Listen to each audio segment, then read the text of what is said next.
The movie industry early on depicted or villainized witches. They depicted witches as being evil, bad people who only wanted to harm and create chaos, which that's not the case in real life. Hollywood loves to have a villain and they love to have a hero, and a witch is never going to be a hero in any of these stories. Luckily, more recent movies, the movie industry has kind of changed gears. They are depicting witches as strong, independent, beautiful women who take no shit. What we're finding in culture now is people are realizing, hey, this is more dimensional than just a regular person.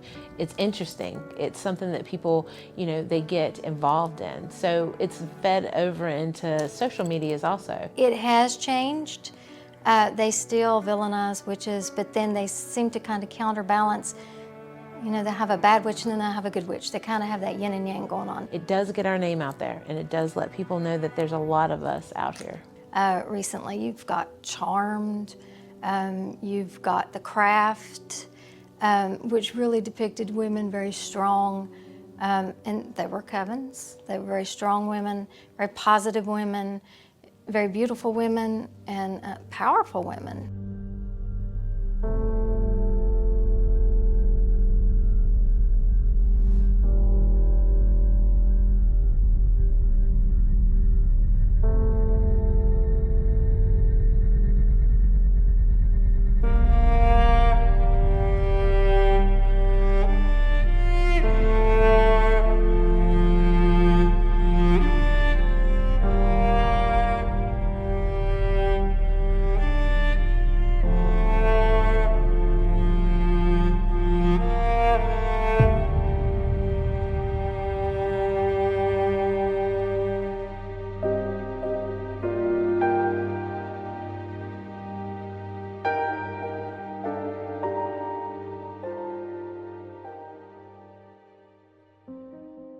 My definition of a witch is one who is born with the ability to connect with divine energy and through that energy focus and manifest what was not already there.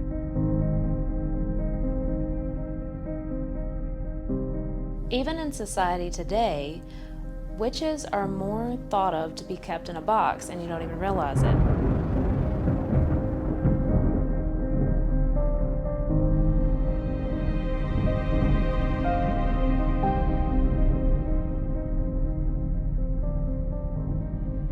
Some people can learn to be a witch, but the natural-born witches are the ones that have the innate ability in their DNA to manifest and make things happen.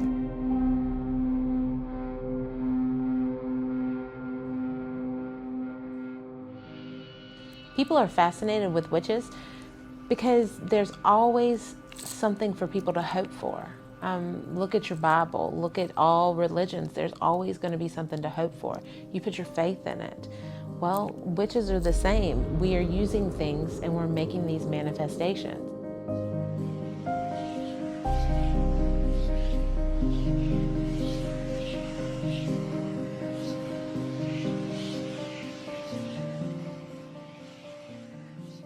Witchcraft is trendy, empowering, alluring, and mysterious. It has a dark history that's behind it. So people actually look at it and they're like, wow, there's hope in that.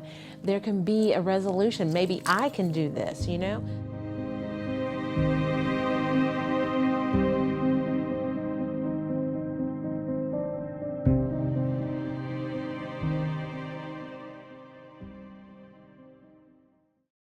So magic, religion, and science has coexisted for thousands of years. In ancient times, there was no thin line.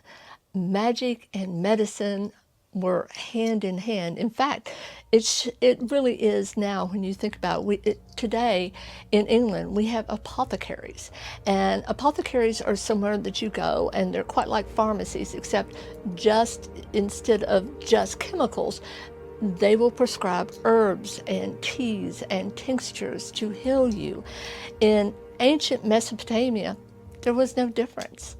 If you wanted to heal someone, you would put maybe a poultice to someone who had been wounded, but you would also look to the sky and ask, Anana to help you with the healing that was taking place. So there was no separation of science. They would look to the skies, and they wouldn't understand that the earth wasn't the center of the universe, or that there were so many universes other than our own. But they realized that every day the sun would come up, and there was power in that sun, and that sun would spread its rays in a healing manner. So they saw that, and they said, Father Sky, we connect with you.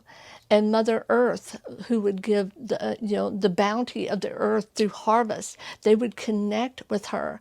And so there was no need for a separation of that during that time. Mankind wasn't ready for it. Go towards the Egyptians and the time of the ancient Egyptians. Those people could not imagine life without magic, because magic was in everything they did. The ancient Egyptians believed that they can harness the power of nature to achieve certain goals. A world without magic didn't exist to them. They built pyramids. They would bury everything they owned with them because they believed that there was magic in the afterlife as well.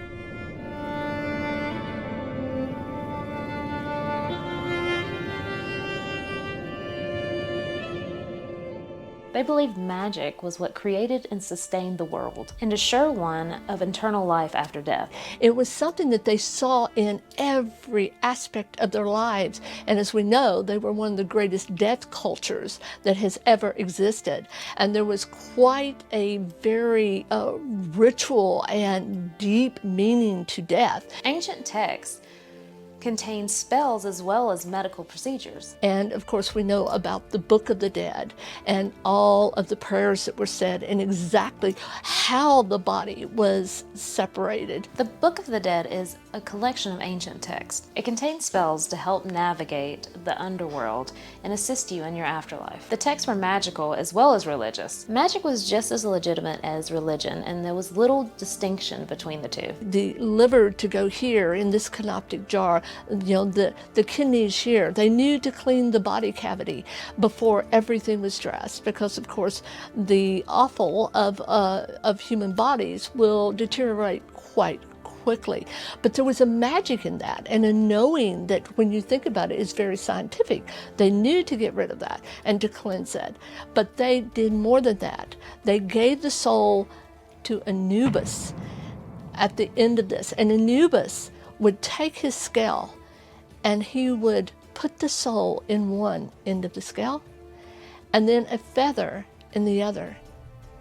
And the soul must be lighter than the feather in order to enter into the afterlife. So they're really, as far as comparing it to today, where there is such, or it seems such, a separation of science and magic, and yet it's not. We're a soul inhabiting a physical body. Science states when we die, our brain shuts down and we are unconscious to the world. The reality is the body is what's left behind, but your spirit goes to a different realm. As a medium, you're able to see beyond the veil of these different dimensions. Mediums can tell you when there was someone who is dying, or who is in the final process of dying. At the final moment, it's not something that is just like somebody clicks the light off. It's this tremendous exertion of power. You can feel it being released from the body. And why wouldn't it be? Because at that moment, we are being released, literally. The soul is being released from the body, and we call it the cutting of the silver cord that keeps us tied to the body. And so what science has always thought is that when we die, there's a little light that, as the body dies, it just clicks off and clicks off until there's no more lights.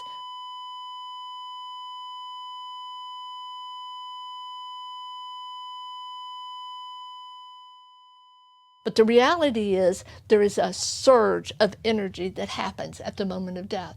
And that's what I mean. It's not like magic is the red-haired stepchild. quite the opposite. I look to science to explain what I am experiencing as a medium and as a psychic. So that is a positive aspect of the relationship, I feel, of magic and science. And there's a third in this triune, and that is religion. And when you think about it, magic was the original religion in that it was so core to religion itself. Then we have science, and we have a triad that all of humanity resonates with. It affects all of us. Even if you look all the way back to Eve, she's the one that picked the apple to give to Adam because she was tricked. And I think that's where it all goes back to, seriously.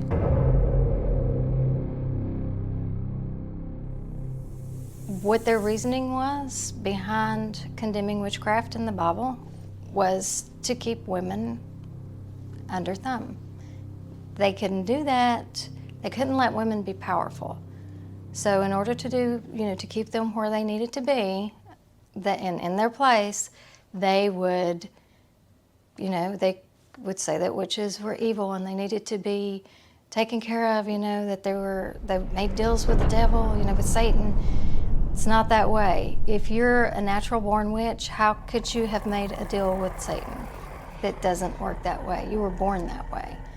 So it is basically misogynistic intent at its best. It's misogyny at its best. The worst thing you can do back in the day would be to stand up and say that you love Satan, because everything in the Bible is saying, okay, this person was bad, they are the controller of hell, this is the worst that can happen is if you're in league with them. The reason why I think that women are more likely, or thought of to be more likely to be in cahoots with the devil is because you got to remember a long time ago, women didn't have the rights that they have now. What they had was a weak mind. They were doing housework, they were taking care of the kids, but they were not in business. They were not leaders in the forefront of their minds. So they thought, oh, these women that are working in these houses, well, these poor things, they're not strong enough to resist the devil. And I think that's where it comes from. Because if you see, there's always a man that would go rescue the woman. All these movies, things like that, men, not to say anything bad about men or anything, but that's just the part that they played, because these women were feeble and they were weak and they were weak-minded. So they believed, okay, the devil can get to them easier.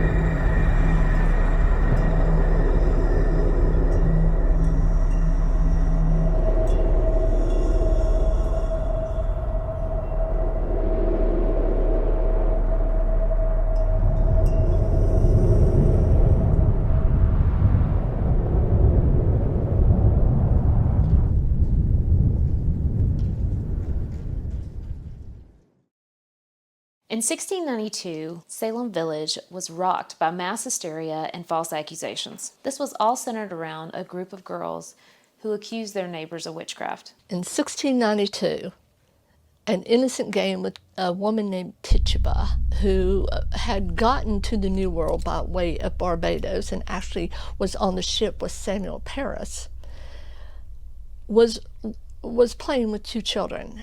So the whole thing with the Salem Witch Trials started with young girls, dabbling in magic with Tituba. And they were interested, they were intrigued, they felt powerful, with this magic that they've just learned.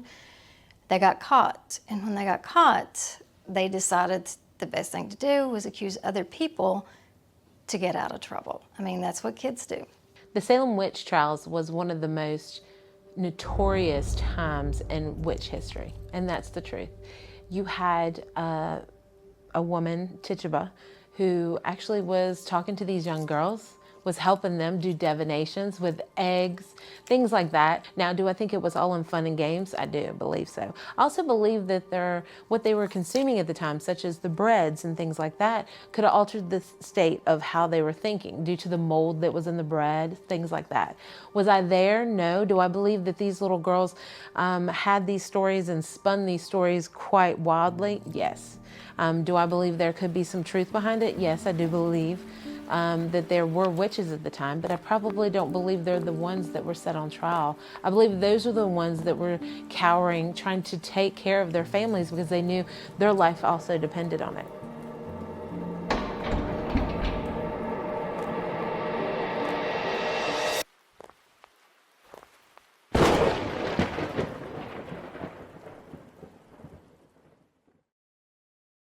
These two girls, Elizabeth Paris and Abigail Williams, along with Tituba, had broken an egg in a jar of water. And by looking at the egg, you can scry or you can predict things. It's a way of, connecting with and telling someone their future or, whatever it is that they are to know. But that day, Elizabeth thought that she had looked into it and didn't like what she saw, but it was Abigail that absolutely went into spasms of convulsions. And so the witchcraft craze of Salem, Massachusetts began, and it was so easy. Salem Witch Trials was from 1692 to 1693. Over 200 people were accused, 30 were convicted, and out of that 30, 19 were hanged. 14 were women and 5 were men. And then there was Giles Corey, who was pressed to death with stones because he refused to admit his guilt. But there were many, many more that were actually tortured because you couldn't kill a witch without a confession. And so there were different methods used to try to force the confession.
As I had mentioned before, we had Giles Corey, who was willing to take over 3 days enough rocks that were being piled on him that it eventually crushed him. Giles Corey, over a period of 3 days, had so many rocks piled on him, it actually crushed him. But for most people, they were put through such horrible tests that it would even traumatize people in present day. And the test was horrible.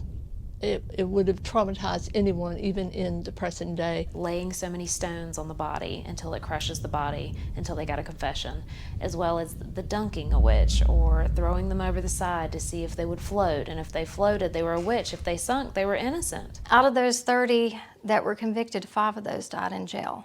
In fact, scholars say now that it was really a bunch of hysterical girls who had no place in the society where they lived at that moment. It was so patriarchal.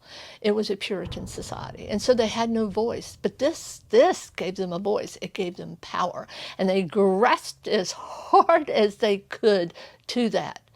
But in doing so, they did a great disservice. history might not have it correct completely.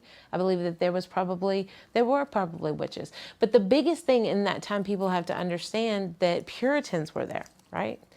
The worst thing you could be is a witch. The worst thing you could be was a devil worshiper.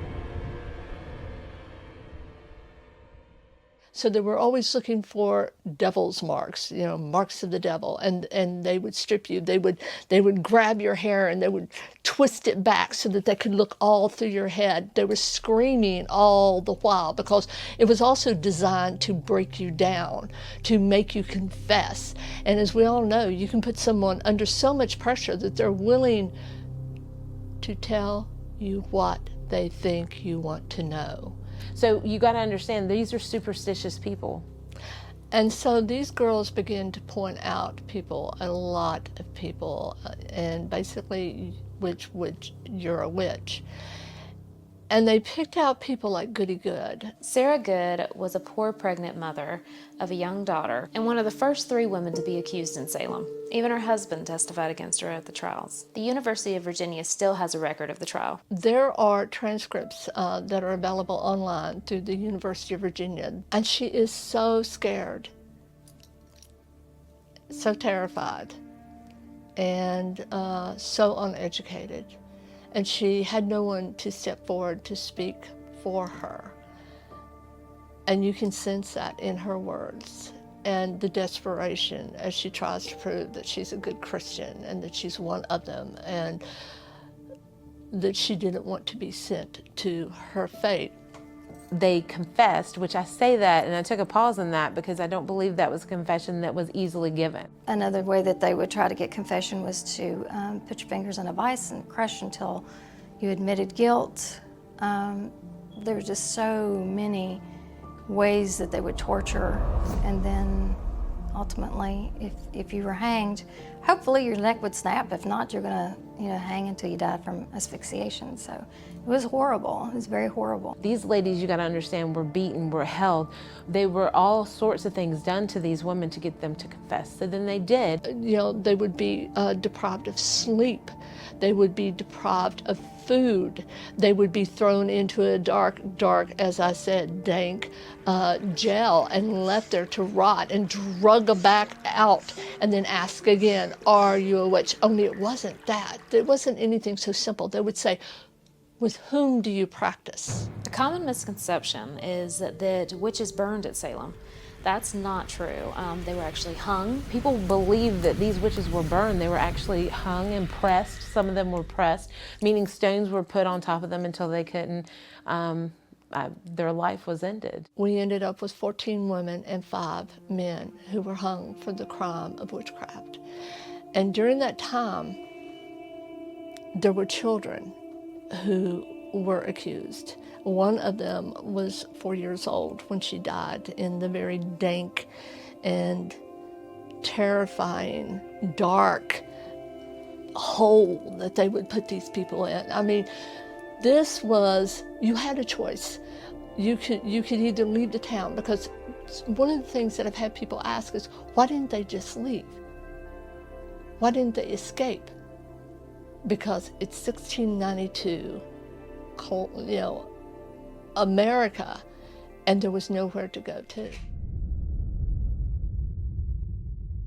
One of the tests that they would use in Salem was to tie you to, basically, it was almost like a seesaw, and they would put you into the water, and they would hold you under, and then they would bring you back up, and then they would do it again. Imagine the most malevolent type of waterboarding that you can imagine, because it's whole body. You are actually drowning, and then they bring you back up.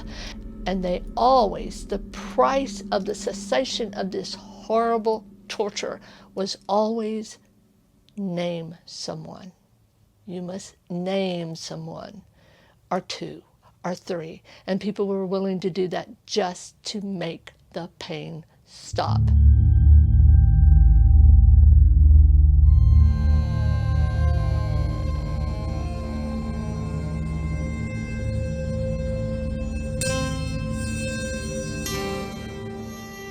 When the devil came to Salem, Massachusetts, the people, or some people, were ready to make use of that presence for their own benefit, and that's what happened. And I will tell you that the witchcraft craze finally quit whenever the girls pointed to the governor's wife. The craze finally ended when the girls started pointing at the governor's wife. And that's when it stopped, because everyone knows you can only point up the ladder so far until it falls. The governor put an end to the trials to protect his own family. Sentences were amended, arrests were stopped, and the prisoners were released. But what people don't understand, that in other countries, it is still a crime, they're considered a crime worthy of the death penalty. I mean, they still hunt women, torture women, and kill women under the guise of witchcraft. In Africa, I know there is. I know in the Middle East, these seem to be countries that, aren't as liberal or as open as other countries. I know that in the Middle East, there's certain countries over there that, you're put to death for that. Obviously, these women, maybe some of them are, healers or wise women or actually practice witchcraft. Maybe they are just someone who has a little money or property or that the government wants or somebody wants. That they just accuse them of witchcraft just to keep them under control.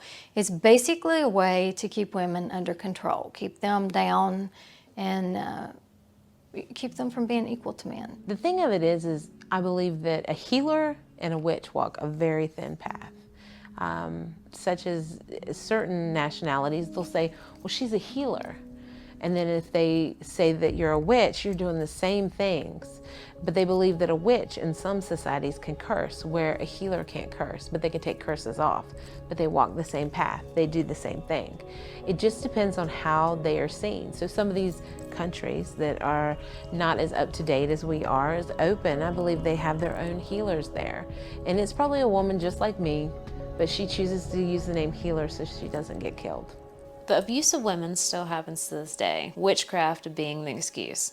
And we're seeing that. I mean, in Saudi Arabia, they actually have an anti-witchcraft force on their police. If someone accuses you of practicing in any manner, they'll hunt you down and put you on trial. If someone turns you in for practicing in some manner, then they will come to your house and they will drag you out. If found guilty, you'll be beheaded.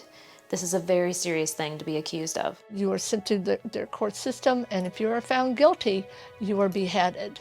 This is a very serious thing to be accused as a witch. And it's not just in Saudi Arabia. We're seeing it in Uganda, where if you are accused as a witch, you can be tortured. I mean, you can have limbs hacked off. And that's if you're lucky and you survive the attack. It happens all over Africa. And I will tell you that one of the saddest, and I have to just, one of the saddest cases is in Nigeria. There is this huge influx of accusing children as witches. And one care worker found a little boy, and he had just been left because he had been, pointed out as a witch. He was full of worms. He was near death. He had to have medical help to be brought back. No one would help him because he had been accused as a witch. All it takes is an accusation.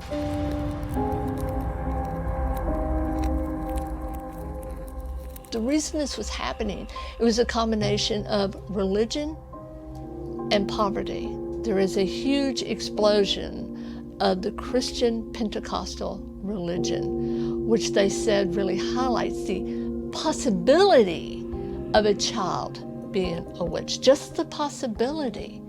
And there are also some,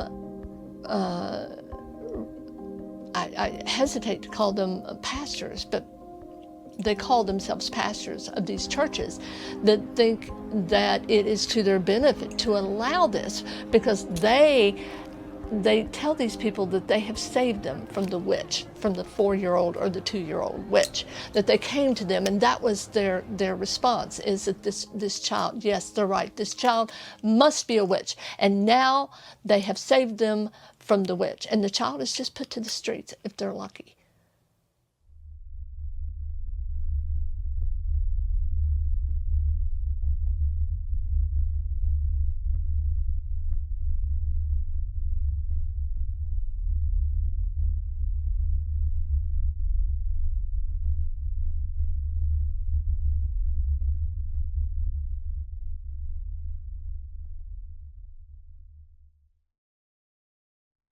Paganism came over with the settlers, the Germans, the Irish, the English. They brought their beliefs, their myths, their culture, but it was kind of buried. It was a hidden thing because of the wide spread of Christianity. So these people, even though they came here to be free, they still had to kind of keep it quiet. So during the 60s. There was a resurgence of it, or a popularity, I guess, of paganism and witchcraft. Women they embraced their power. Witchcraft is the ultimate way women have power. We can use it for manifestation, use it for glamour. I mean, it is power. Witchcraft is power to a woman. In the 1960s, it was really pivotal also for witchcraft and the craft just growing in paganism. During that time, there was also a law that was lifted that it wasn't against the law to be a witch. During this also, the uptick of Wiccans also in the U.S. Plus, you got to understand it's a time of liberation in the country. So people were able to choose what path they wanted to go on. Throughout the years, it has become more accepted. A larger diversity of people, or mostly women, but men too, are practicing witchcraft. There's been a lot of influence in the U.S., writers and witches and sorcerers, whatever you want to call them. They have written many books, and so, anyone get their hands on these books, they read them and realize what they can do with this belief system or religion, whatever you want to call it. So you got to understand that we came out of World War I, World War II. These women have realized that they can do a lot more than they had ever done at home. And that attributed to a lot of women standing up and being like, you know what, I've got more power in me than what I thought. Now you add a couple, 10, 20 years to this, and now these women are ready to fly. So you got a lot of feminists that are standing up. You got a lot of people who are sowing their oats of, is this Christianity path I want to go, or do I want to go down a paganism path? And then also you have Wicca in the middle of it. So it was a booming time for a lot of strong female leads that come into the picture. There's this resurgence of witches, young and old, men or women, and it's exploded recently. Witchcraft in America really took off when the English repealed in 1951 the Witchcraft Act, and that made it actually illegal to be a witch or to work as a medium or as a psychic. And when that happened, people really started stepping out of the shadows. There was one person in particular, Sybil Leek, and she was quite the character. She owned 3 very successful antique stores, and she had a jackdaw or a blackbird that would sit on her shoulder. And she was said to have actually been part of the oldest coven in England, which is the New Forest Coven. And that is where she was initiated. So she came out and she wrote a book called Diary of a Witch. Diary of a Witch started bringing witchcraft to a broader audience. And of course, during that time, we also had Gerald Gardner. During that time, Gerald Gardner took bits and pieces of the old religion and started making a new one. And he brought that to America in the early 1960s. And there was so much going on during that time. You know, as you mentioned, you know, women were wanting to reclaim their power. And women started gaining their power back from a male-dominant society. They wanted to know that they were of equal value as their male counterparts. They knew their essence was just as important, and it encouraged people to accept themselves as magical beings. And so we had that. We fast forward, we are seeing now, you know, a multitude of young women who are really stepping up and saying, I want this. I want to be able to worship a female deity. I want to be able to see, you know, that my energy is as valuable as male energy, who has had a very male dominated religion which has permeated the entire world. You know, I know that my essence is as important, and so they're being drawn to that. And it's also encouraging people to accept themselves as a magical person, as someone who may have psychic ability or intuition that's more than others. And I think part of it is the climate right now is very unbalanced. And I think that we're looking for a way to balance that. And when we have too much male energy, we often go to a place where things they're bad. We have war, we have, you know, we have too much aggressive energy in the universe, and now we are wanting to bring that back a little bit with more female energy. And if you'll notice, it does seem like, you know, this connection to Mother Earth again is happening. People are listening, they understand she has a heartbeat, and she does. Mother Earth has a heartbeat. And so we are realizing that we have a symbiotic relationship. We must balance that. We cannot keep destroying the earth. We cannot keep leveling the Amazonian jungle and expect us to be able to survive in what is going to be very, very quickly a very dark place where even basic needs such as water and good oxygen may become an issue. Like I said before, I was born a magical person, and I can't deny that part of me. Even as a young kid going to church, it just didn't feel right. It didn't feel like my path.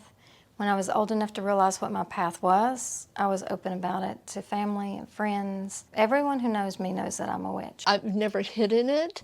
Those who know me and are close to me have always known, but this is the first time that I have ever, in a very open way, said I am a witch. The stereotype of a witch is traditionally, and definitely in the Christian sense, is someone who has sold their soul to the devil. So if you have any bad habits, we're going to blame it on the devil. The devil's tempting you.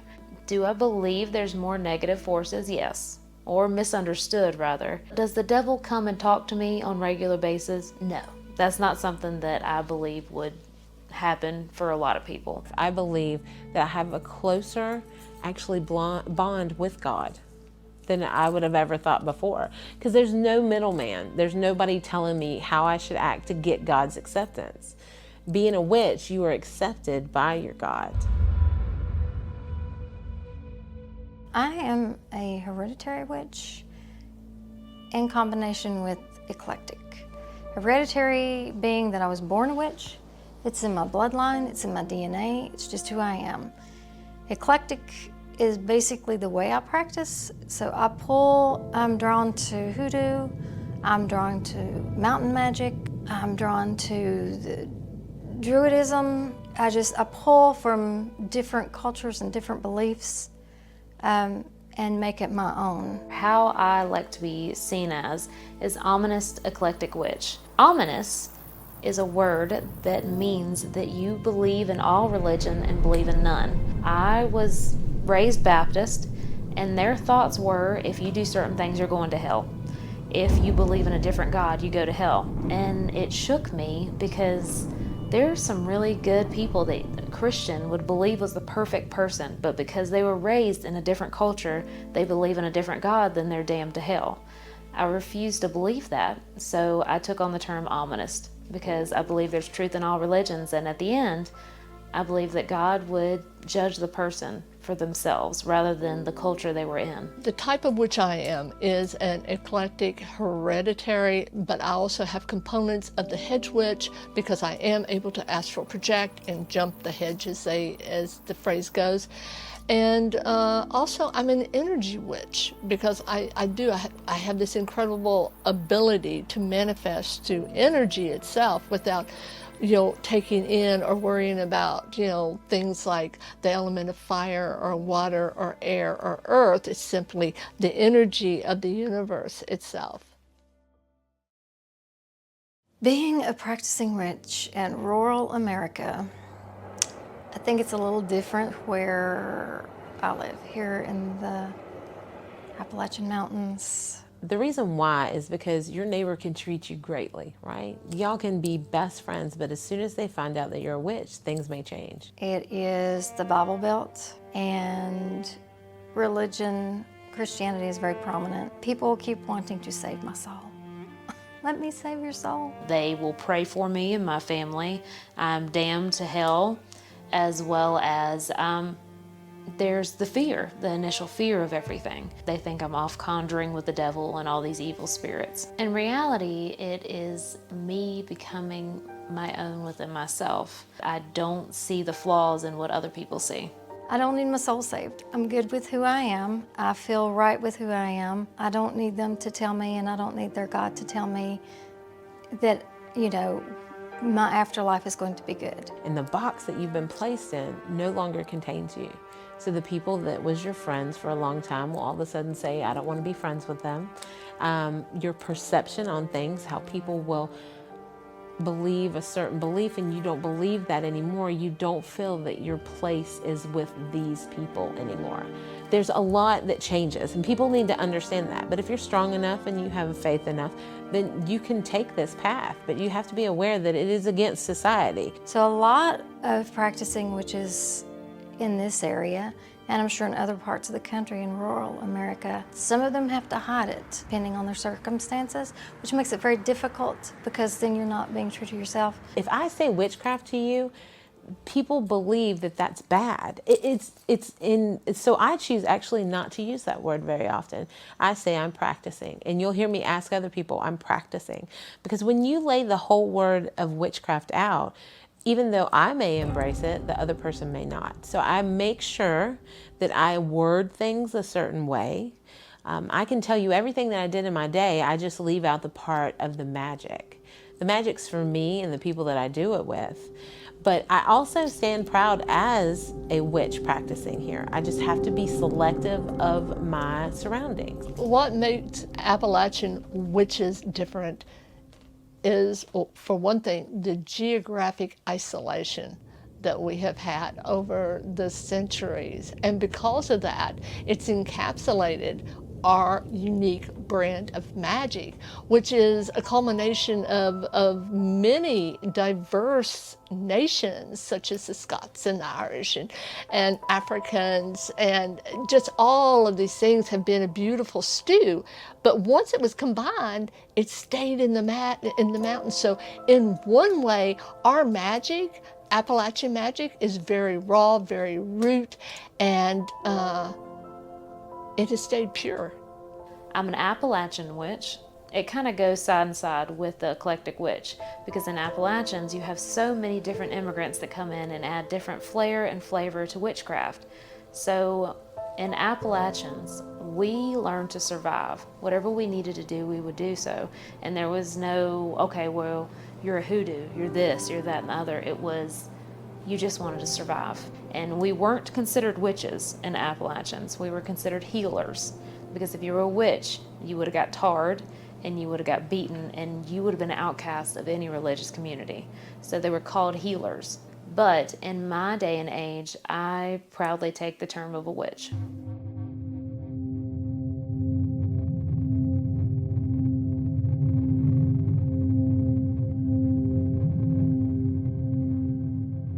like in other cultures, you can be a healer, but if you walk the witch path, it's the same thing. It's just two sides of a coin and how you actually put it out there.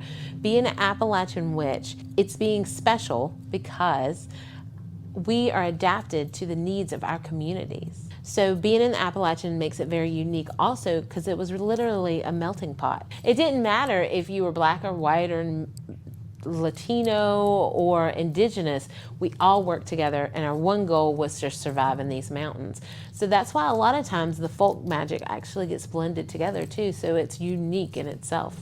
I do see a growing number of people coming out in the Appalachian Mountains. I'm not sure if they're actually people who are just becoming witches or if these are people who are just letting it be known, and they have been witches all along. We hold different types of events for witchcraft. The people that come to those, they will tell me that they're very excited and happy that there's a place for them to be open about who they are and speak with like-minded people and just share their stories and their belief systems and compare and just have someone to speak to, because they still feel like they're in the shadows.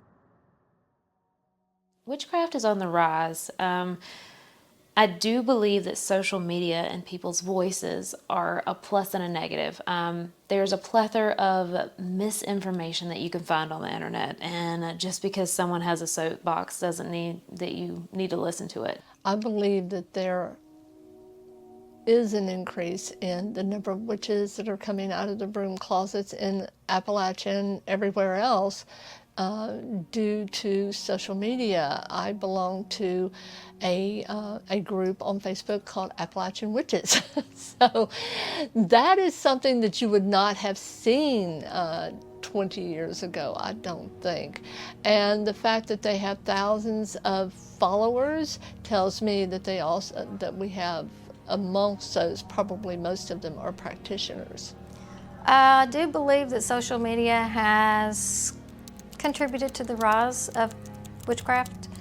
I think that it has both been positive and negative. Positively, you are able to connect with witches around the world, whereas before, you know, that was virtually impossible unless you traveled. However, you do have a lot of people who are not genuine witches, who just want to dabble in it. We have these young baby witches. TikTok is full of that. They're trying to cast for love or whatever, and they have no experience in love or in casting. I mean, it's had a positive and a negative effect. Many witches have a very strong connection to nature. My two elements that I resonate the strongest with is sky and water. So when I am in the woods, I can sense the energy around me to a point that it makes me uncomfortable because I am not resonating to the earth as some of my other sisters would. I have great respect for the forest, for animals, for nature itself. Great respect. But again, what I work with is energy. And so if I'm finding myself in an uncomfortable position where I can feel all this energy around me, it's like I can sense the squirrels, I can sense the bear that is a half a mile away, I can sense all of this energy. I look up and I make my connection to the sky. This is a scrying ball. It's also known as a crystal ball, and I use it to focus my energy so that I can see the future, the past, and the present. When I'm in nature, it's like I have a grounding all around me, and I'm able to pull energy. I feel the life around me. I feel that energy, and I use it for magic. Everything in nature has a purpose in witchcraft. We're very nature-oriented people. We find a feather, we use it. We collect herbs, we use it. We find gemstones, we use it. When we take something from nature, we thank nature for the offering, and we give back. We reciprocate. We don't just take. We are environmentally conscious. We realize that the earth and nature is the whole reason we're here. We can't survive without it. Well, I am so nature-oriented that I'm vegan. I don't even kill a bug. I respect all things, all life. After every cast, we always end it with, "So shall it be done, harm to none." To be in nature, to me, it's a reconnection that calms you. You need it to get away from the hustle and the bustle and just give your mind time to quiet. And I think that's probably why everyone comes out, witches or non-witches. When you think about it, you go in a room and maybe they just had an argument and you walk in the room and it's so heavy with this argument. You feel the energy in it. And there's no way of you knowing. The people are out of the room, but you feel the negative energy in the space. That's a representation of a human being feeling the energy that's around them. I've been on trips and I'll pick up like sticks or stones from the vacation and things like that because it just has a different energy flow about it. Everything, even life or death, has a energy field. Your energy is always like a fingerprint everywhere.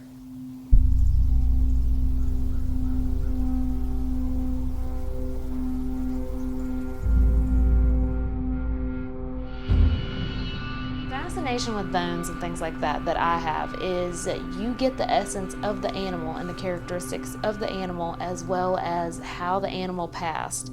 So energy is transferred through bones and things like that. The energy is all around us. Everywhere where you are at is a place where you should be aware of what you are doing at that moment. Karma, people worry about karma. They think that it is this awful punishment, but karma isn't. There's an old saying that today the frog eats the worm, but tomorrow the worm eats the frog. Some people choose to do ritualistic magic, which means that they are bound by certain things, such as you drawing a circle. You call the circles. What that is literally you protecting yourself. You're calling in this circle that you ask that nothing within that circle is bothered while it's doing this magic. We call on the 4 elements, make offerings. We'll have a candle, a lit candle for fire. We'll have water for water, dirt for earth, a feather for air. Sometimes it's just forming a circle around the table and manifesting. You wear cloaks, you take a bath before your ritual, you put on your cloak, you put on your magical jewelry, and it's very staged and it's not as free-flowing as the magic that I normally do. But I've also seen the corners called, and that's where you call all of the corners, the north, south, east, west. And you call and ask the protectors to watch over while you're doing these spells or spell work, and ask that they guide you in this time and make sure that you're protected while you're doing this. These are the watchtowers people refer to. Pentagrams, or a pentacle. One is just the star itself, but one is encased in a circle. The points on the star are actually representation of you and the elements, or it could be your God and the elements, just however you choose to practice. That's the great thing of magic these days. You can choose to practice whatever you would like. Everyone's is different, and by that I mean from coven to coven. For instance, how we cast our circle. Some people use wands, and we certainly do that also, but we might also use a broom. You can use that to kind of sweep away everything negative and to create a very holy place. We consider it a world within worlds. And also we call the 4 quarters the elements into our circle in order to help and to support and to be with us as we engage in spell work. Working within the spirit realm is something that you need to prepare for. You cannot just go into that good night, because that's what it is. It can be a very dark place if you don't have a lamp with you. When you hear the word necromancy, it triggers something in you, just like witchcraft. We've been told this is bad. You are doing something with spirits. You're doing something with the dead. You're trying to raise the dead. These are things that I've been told. But it actually is a lot simpler than that. Everybody in this coven takes on that, actually.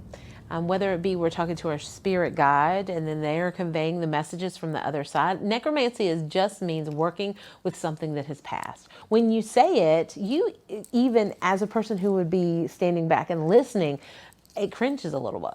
I'll tell you, when I hear it, I'm like, oh no, I'm not supposed to do that. But it's something I do every day. People on the other side do not have a concept of time. If you had the chance of speaking to someone you truly loved and you were able to talk to them, why would you not? The issue with speaking with the past ones is that they only have a certain ability or energy to get a message through. Some might ask, why would you want to communicate with the dead? What is the purpose of that? It's always the ponderment in life. So to know that your loved one is somewhere safe and that they know that you love them, and all those things that when they were alive they weren't able to tell you or you were able to tell them, just that they know that they're okay.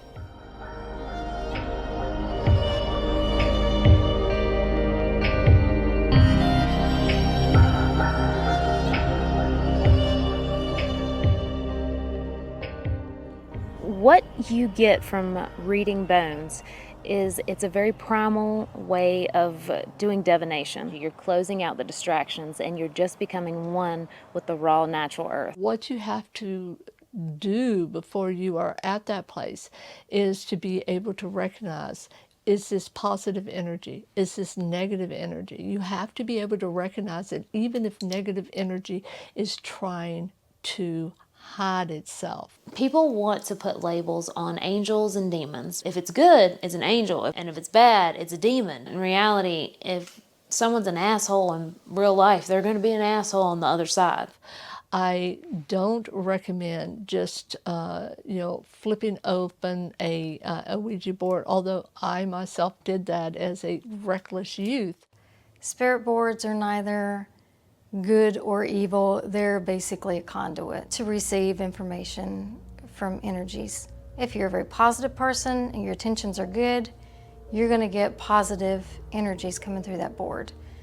If you're a negative person, your energy's bad, you're on drugs, you're alcoholic, whatever the deal, you're obviously going to get negative energies in that board. It would be like using a spirit box. Nobody scoffs and says, ooh, the spirit box is bad, it's evil. It's the same thing. Just, it's technology. It's not a board. You are using radio frequencies for the spirit box, whereas with the board, you're using your own energy for that board. You're letting yourself be part of that conduit, but that's the only difference. You're still inviting something in to answer questions. And then there's different methods of using the Ouija board. Some believe that the medium would put their hands on it and then they would move it themselves, as in they move it, not this outside force moves it, and that's how they get the message. The board itself is not evil, but what you're doing is you're putting your intent into that board. And as someone who's not trained, what you may be doing is simply saying anyone. It's like anyone. It's like putting out a red light or a bright light in the middle of darkness with things that you cannot see around you and saying, come one, come all. So you have to be very specific in your requests whenever you're connecting with someone who has crossed over. And if you aren't, there are things in the ether that are very, very negative. They hit him. They hit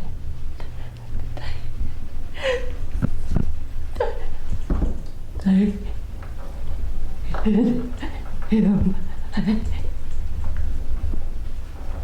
I didn't know.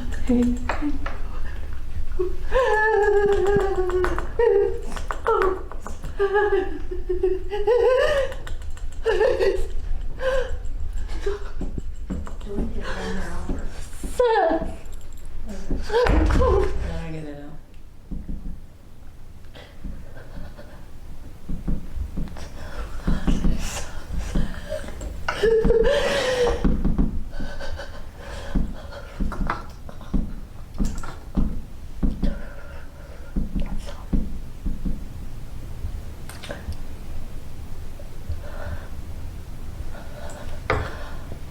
God, they hit him. I'm not surprised. He was embarrassed. Throughout my years, I have came across a few more negative entities. I don't like throwing around the, D word, as in the demon or anything like that, but they were more malicious intent. I was in a more notorious hospital for this, and it was more of a hide and seek type thing. It would always seek us out throughout this place, and we could always tell because it would make certain equipment go on the fritz, and it came around the room and it smelled like rotted meat. I have encountered a negative spirit. It was pretty bad. I didn't understand what was going on. It was mediumship that was happening. The spirit comes close. It's giving me these feelings, these messages. I didn't know. I wasn't trained to know at that time. It can be, for the person that it happens to, it can be very scaring and very alarming. And of course, this is negative. It's got to be a demon. It's got to be something bad. It's got to be all these things. But what it seriously is to an untrained person, it's a spirit trying to make communication. Negative energy does not have to be strictly demonic. Demonic is what I call dark energy. That is something that has never been human. But there's also very bad humans who have lived, and their energy shows somewhat the same. In other words, when I see bad human energy, I'll see it's like something that's swirling, and it's like it's misty around the edges. For demonic or negative energy, it's much bigger, much denser. It still has some of that, okay? But it's like energy, if you can imagine, just swirling energy. When you're working with positive energy, you're going to get positive change. You're going to get positive results. But when you're working with negative energy, like I said, there's a price to pay for that. There's always karma to deal with later on. So a lot of witches believe in karmatic law and things like that. Otherwise, if you work with a deity and you say that you're going to give them something and you make a deal and you don't follow through with your deal, they can make your life more difficult. There's the darker side of that. You have to understand what you're putting out and what you're asking for. When we are in the ether, we have everything. We have all this energy that is out there. And you have to know what is positive and what is negative, or anything can come through. Now, someone like me, we're really born with this. I've always been able to tell what's negative and what's positive. So not all witches are Wiccan. Wiccan is a newer religion. It has its origins in paganism, but it was not formed until the 1950s, I believe. It is a subcategory of paganism, just like witchcraft is. Witches basically worship nature. They hold their rituals outside. They're nature-based. All witches are not Wiccans. There are those amongst us who embrace the word witch. We connect in a way that our forebears would have connected.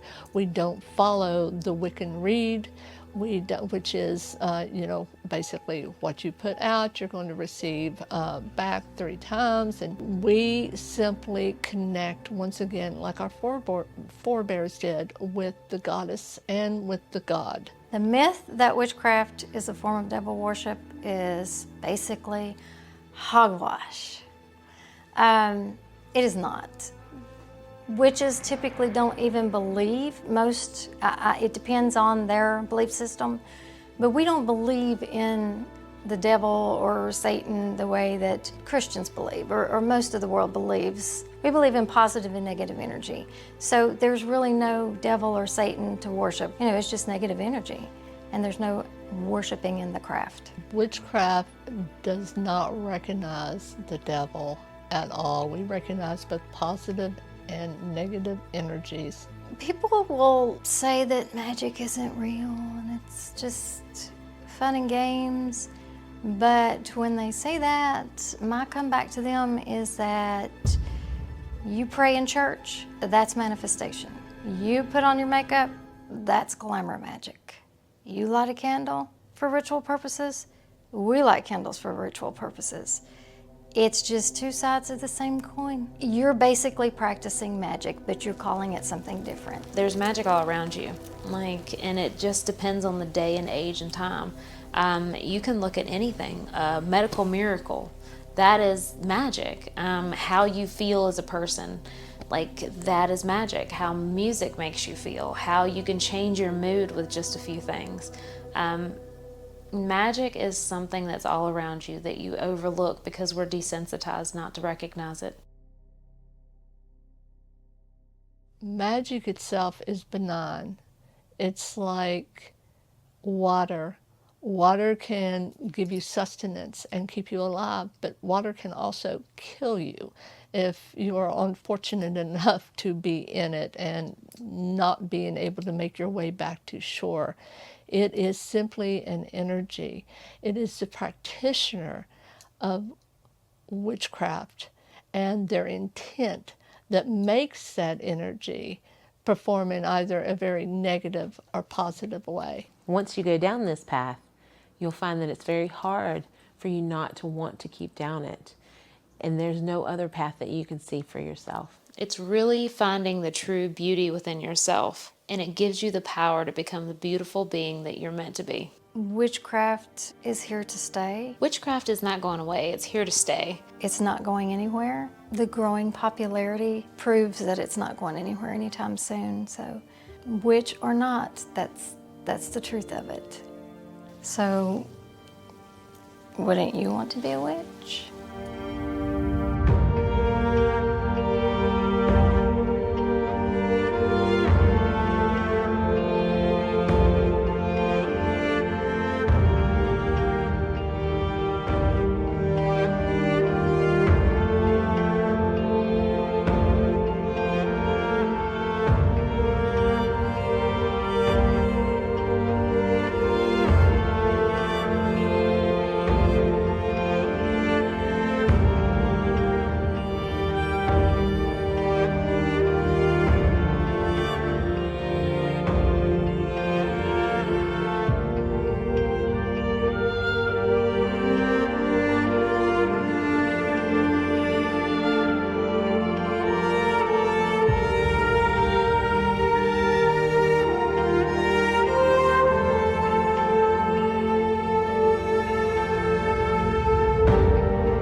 Oh, you thought it was over?